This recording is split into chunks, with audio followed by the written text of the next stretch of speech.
The moment I stepped onto my dock, Karen was already there, waving her clipboard like she owned the whole lake. She pointed at my boat, my old but beautifully restored 42-foot cruiser, and yelled, "This thing is way too big for this water. I'm filing a violation." She didn't even say hello. She just stood there in her neon vest, blocking the dock like she was guarding some national border. Her little HOA crew was standing behind her, nodding like they were her personal army. I laughed at first, because my land isn't even inside her HOA. But she leaned closer and hissed, "I don't care. This lake belongs to our community now. Either you move that boat in the next 10 minutes, or we tow it." For a second, I thought she was joking, until I heard engines. 2 small boats, painted with her made-up Lake Patrol stickers, pulled up behind my cruiser, ropes already in their hands. One of the guys shouted, "Ma'am, we're ready to hook it." That's when I felt that punch-in-the-gut moment. They were really going to drag my boat away. The same boat I rebuilt with my dad's tools. The same boat that kept me sane during the hardest year of my life. And some HOA wannabe queen wanted to snatch it like a toy. I tried to stay calm. "You can't tow my boat," I said. "You have no authority here." Karen smirked like she was waiting for that line. "Oh, I do today. We voted. New lake rules. Your boat breaks all of them." She slapped a bright orange notice on my dock. "You're officially banned from boating until we complete our inspection." Her crew started cheering. But what they didn't know, what Karen could never imagine, was that this lake's ownership wasn't what she thought. Not even close. I stepped past her, pulled out my phone, and said quietly, "If you touch that boat even once, you'll regret it." She crossed her arms. "Try me." And right then, I made a call she wasn't prepared for. One that would flip her whole little empire upside down. Karen's smile faded the moment she heard who I called. I didn't raise my voice, but the words were loud enough for her whole little crowd to hear. "Yeah, they're trying to tow it again. Send the team." Karen blinked. "Team? What team?" Her voice cracked a little. I didn't answer. I just slipped my phone back in my pocket and watched her fake Lake Patrol crew struggle to tie a rope around the railing of my cruiser. They didn't even know what they were doing. One guy had the rope looped around his arm like a kid playing cowboy. Karen snapped at them. "Hurry up, before he tries something." I could feel her nerves building, even though she pretended to be in control. Deep down, she knew she was messing with the wrong person. She just didn't know how wrong. A few neighbors came to watch from their porches. Everyone in this area knew Karen's personality. Loud, bossy, always trying to control land she didn't own. But this time, she went too far, and they could all sense it. One older man whispered to his wife, "She's gonna get herself arrested one day." Karen heard him and shouted back, "I'm protecting community standards." The wife rolled her eyes. "This isn't even your community." Before Karen could bark back, the sound of engines echoed across the lake. Deep, heavy, official. Not the little toy boats she brought. These were bigger, stronger, real. A black SUV rolled down my driveway and parked right by the water. The doors opened, and 3 men stepped out in uniform. Not HOA, not security, but county officers, the real ones. Karen went pale. One of them walked straight toward her. "Ma'am," he said calmly, "we need to know why you're trying to tow a private vessel off private property." Karen's mouth hung open. She pointed at me like a guilty kid. He can't have a boat that size.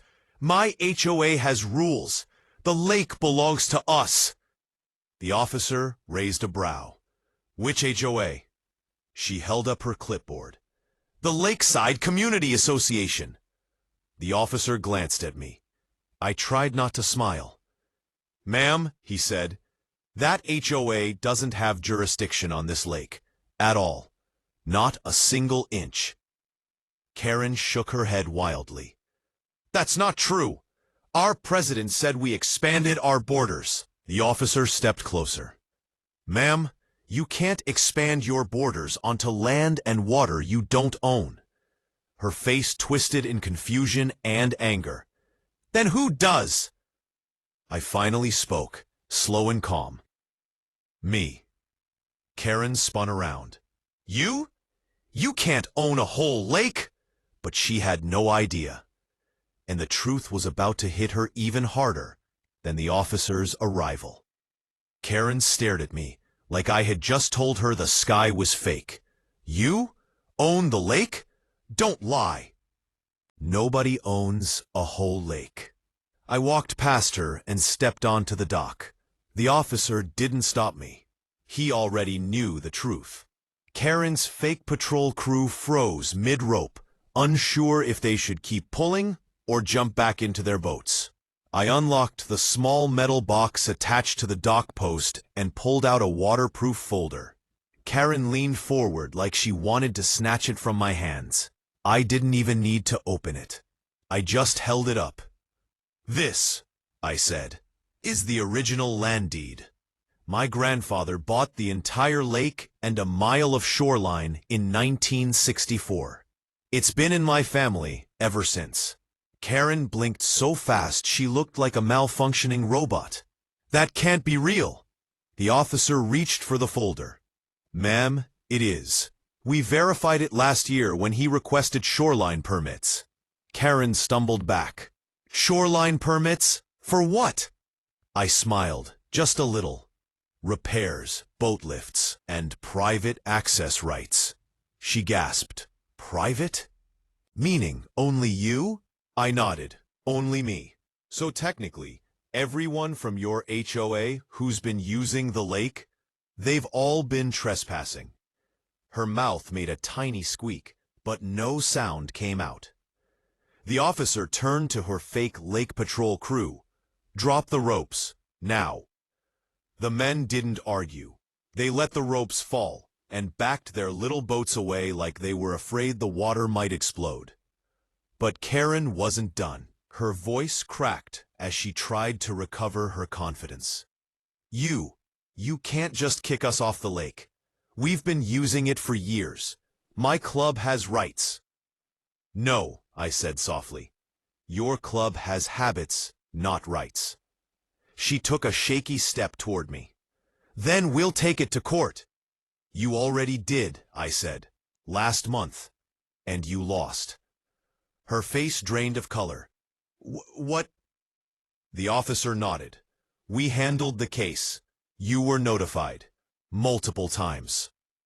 Karen clutched her clipboard like she was afraid it would fall apart. "I thought those letters were warnings." "No," I said. "They were the verdict." She stared at the ground. Her whole world was collapsing in front of her, and she felt it. And then she snapped her head up and shouted, "Fine! If I can't take your lake, then I'll take something else." Before anyone could stop her, she pointed straight at my cruiser and screamed, "Then I'm seizing that boat!" And suddenly, everything went from tense to dangerous. The moment Karen screamed that she was seizing my boat, every officer on the ground tensed up. She didn't care. She stormed toward the dock like she was about to climb onto my cruiser and claim it like some pirate queen. I stepped in her way. "Don't do this." She shoved her clipboard in my chest. "You don't get to tell me no. I built this community. I made the rules. And your boat," she jabbed a finger toward it, shaking with rage, "makes me look bad. So it's gone." Today, the officer raised his voice. "Ma'am, stop." But she didn't. She grabbed one of the dock ropes and actually tried to untie it, muttering, "If he won't remove it, I will." That was it. The officer grabbed her wrist gently but firmly. "Ma'am, that's enough. You are tampering with private property." Karen yanked her arm free. I am the HOA president. And this, he said, is the United States. Not your clubhouse. Gasps came from the neighbors watching behind us. Karen froze like he'd slapped her with the Constitution. Before she could recover, another SUV pulled up fast. A man stepped out, broad shoulders, calm face, badge glinting in the sunlight. Karen's jaw dropped. Why is he here? The first officer answered, because he's the county supervisor, and he's the one who approved the permanent order. The supervisor walked right up to her. Karen, your HOA has been using this lake illegally for 10 years. You've been warned. You ignored every notice. Today is the last day your group sets foot on this property. Karen shook her head, whispering, No, this can't be happening. It is, he said, and your club has already been served eviction from the lake. Eviction? She squeaked. You can't evict an HOA. You can when the HOA has no land rights, he replied. She looked at me with pure hatred. You did this. No, I said quietly. You did. You pushed too hard. The supervisor turned to his officers. Remove every HOA sign, dock mark, and patrol decal. Today. Karen watched helplessly as her fake lake patrol peeled their stickers off their boats in shame. One of them whispered, We're done. She dragged us into this mess. She dropped to the dock, breathing fast, staring at the water she believed she owned. I stepped closer. Karen, look at me. She didn't. This lake isn't yours. I said, it never was. And after today, it never will be. The officers escorted her away, not in cuffs, but in total defeat. Her entire club followed, quiet and embarrassed. No cheers, no orders, no fake authority left. When the last of them disappeared up the hill, the supervisor looked at me. You want anything else before we file it all? Yeah, I said. Just one thing. He nodded. Name it. I looked out at the lake, my lake, finally calm again. Make sure they never come back. He smiled. Done. And as the sun hit the water, lighting up the boat they tried so hard to steal, I realized something. Karen didn't just lose her power today. She lost her lake, her lies, and the illusion that she could control people who refused to bow. And me? I finally got my lake back. For good.